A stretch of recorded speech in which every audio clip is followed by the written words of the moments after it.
जय श्री राम। जय सीताराम। राम लक्ष्मण की जय हो। सभी देवी देवताओं की जय हो। लाइक करें, सब्सक्राइब करें। अब मैं आगे का अध्याय पढ़ती हूँ। जो अस हिसी सा कर ही नर जड़ विवेक अभिमान, पर ही कलप भरी नरक महु जीव की ईस समान।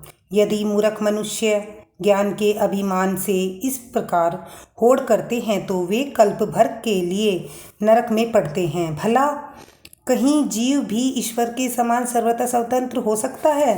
सुरसरी जल कृत बारूनी जाना, कभू संत करी ते ही पाना। सुरसरी मिले सो पावन जैसे, ईस अनी सही अनंत तरु तैसे। गंगा जल से भी बनाई हुई मंदिरा को जानकर संत लोग कभी उसका पान नहीं करते, पर वही गंगा जी में मिल जाने पर जैसे पवित्र हो जाती है। ईश्वर और जीव में वैसा ही भेद है। शंभु सहज समर्थ भगवाना, एहि विभा सब विधि कल्याणा। दुराध्याय पे अरही महेशु, आशुतोष पुनि किए कलेशु। शिव जी सहजी समर्थ है क्योंकि भगवान है, इसलिए इस विवाह में सब प्रकार कल्याण है। परंतु महादेव जी की आराधना बड़ी कठिन है।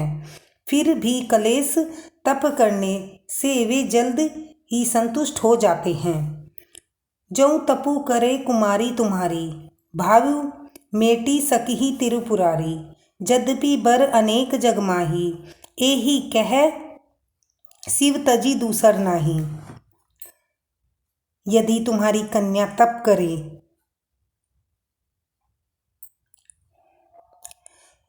जो त्रिपुरारी महादेव जी होनहार को मिटा सकते हैं। यद्यपि संसार में वर अनेक हैं, पर इसके लिए शिव जी को छोड़कर दूसरा वर नहीं है। वरदायक प्रणतारणी भंजन, कृपा सिंधु सेवक मनरंजन। इच्छित फल बिनु शिव अवराधे, लही ने कोटि जोग जप साधे। शिवजी वर देने वाले, शरणागतों के दुखों का नाश करने वाले, कृपा के समुद्र और सेवकों के मन में प्रसन्न करने वाले। शिवजी की आराधना किए बिना करोड़ों योग और जप करने पर भी वांछित फल नहीं मिलता। अस कही नारद सुमिरी, हरि गिरजही दिन ही असीस। होई यह कल्याण अब संचय तजहु गिरीश। ऐसा कहकर भगवान का स्मरण करके नारद जी ने पार्वती को आशीर्वाद दिया और कहा, हे पर्वतराज, तुम संदेह का त्याग कर दो। अब यह तुम्हारा कल्याण ही होगा।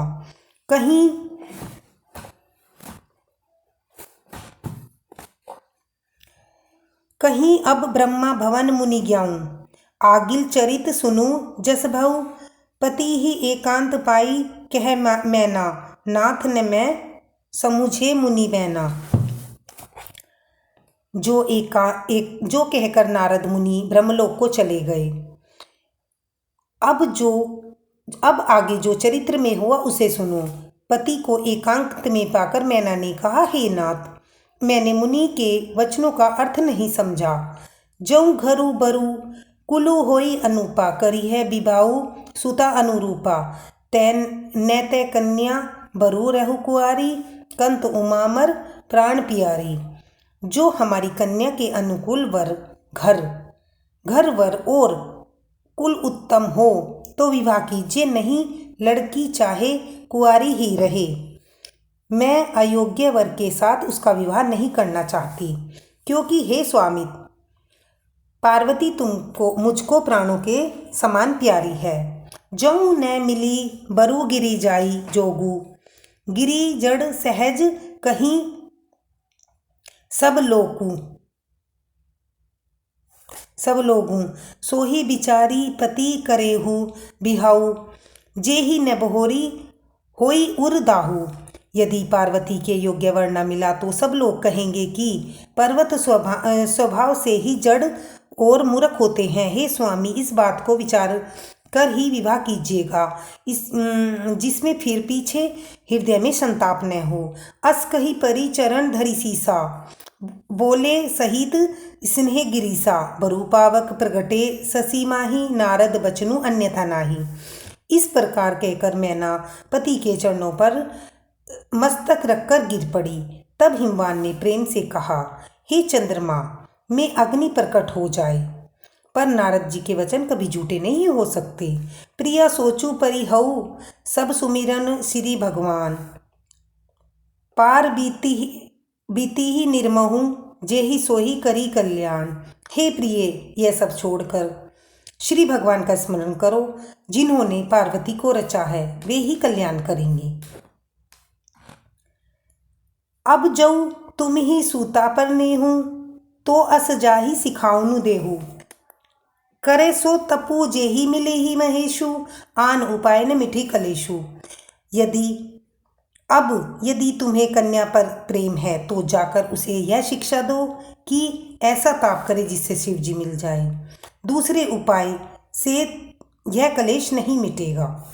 नारद बचन सगर्भ सहेतु, सुंदर सबगुण निधि वृषकेतु। अस विचारी तुम ही जहूँ आशंका, सभी भांति शंकर एकलंका। नारद जी के वचन रहस्य से युक्त और सकारण हैं और शिवजी समस्त सुंदर गुणों के भंडार हैं। यह विचार कर तुम मिथ्या ही संदेह छोड़ दो। शिवजी सभी तरह से निष्कलंक हैं। सुनी पति बचन हर्षी मन माही, गई तुरंत उठी गिरजा पाई। उमही बिलो की नैन भरे बारी, सहित सने गोद बैठारी। पति के वचन सुन में प्रसन्न होकर मैना उठकर तुरंत पार्वती के पास गई। पार्वती को देखकर उसकी आंखों में आंसू भर आए और उसने स्नेह के साथ गोद में बिठा लिया। बाहरी बार लेती उरलाई, गदगद कंठ न कछु कही जाई। जगत मातु सर्वज्ञ भवानी, मातु सुखद बोली मृदुवाणी। फिर बार बार अपने हृदय से लगाने लगी। प्रेम में मैना का गला भर आया। कुछ कहा नहीं जाता। जगत जननी भवानी जी तो सर्वज्ञ ठहरी। माता के मन की ऐसे दशा को जानकर वे माता को सुख देने वाली कोमलवाणी से बोली, सुनी मातु मैं दीख, अस सपन सुनाऊं तो ही। सुंदर गोर सुबरी पर भर, अस उपदेशु मोही। माँ सुन, मैं तुम्हें सुनाती हूँ। मैंने ऐसा स्वप्न देखा है कि मुझे एक सुंदर गुणवान श्रेष्ठ ब्राह्मण ने ऐसा उपदेश दिया। करी जाई जपू शैल कुमारी, नारद कहा सो सत्य विचारी। मातु पिती पुनि यह मत भावा, जपू सुखप्रद दुख दोष नसावा। हे पार्वती, नारद जी ने जो कहा ऐसा सत्य समझकर तू जाकर जप कर, तप कर। फिर यह बात तेरे माता पिता को भी अच्छी लगी है। तप सुख देने वाला और दुख का नाश करने वाला होता है। तप बल रचहि प्रपंच विधाता, तप बल विष्णु सकल जगत राता। तप बल शंभु करी संघारा, तप बल शेषु दरई मईवारा। तप के बल से ब्रह्मा संसार को रचते हैं और तप के बल से विष्णु सारे जगत का पालन करते हैं। तप के बल से शंभु रुद्र रूप से जगत का संहार करते हैं और तप के बल से शेष जी पृथ्वी का भार धारण करते हैं। तप आधार सब सृष्टि भवानी, कर ही जाई तपु अस जिय जानी। सुनत बचन विसमित महतारी, सपन सुनाए गिरी है हकारी। हे भवानी, सारी सृष्टि तप के आधार पर है। ऐसा जी में जानकर तू जाकर तप कर। यह बात सुनकर माता को बड़ा अचरज हुआ और उसने हिमवान को बुलाकर वह स्वप्न सुनाया। मातु पितु बहुविधि समुझाई, चली उमा तप हित हर्षाई। प्रिय परिवार पिता अरु माता, भय बिकल मुख आव न बाता। माता पिता को बहुत समझाकर बड़े हर्ष के साथ पार्वती जी तप करने के लिए चली। प्यारे कुटुंबी पिता और माता सब व्याकुल हो गए। किसी के मुंह से बात नहीं निकली। वेद सिरा मुनि आई तब, सभी कहा समझाई। पार्वती महिमा सुनत, रहे प्रबोध पाई। तब वेद शिरा मुनि ने आकर सबको समझाकर कहा, पार्वती की महिमा सुनकर सबको समाधान हो गया। धन्यवाद। आज का हम अपना अध्याय यहीं समाप्त करते हैं। जय श्री राम। लाइक करें, सब्सक्राइब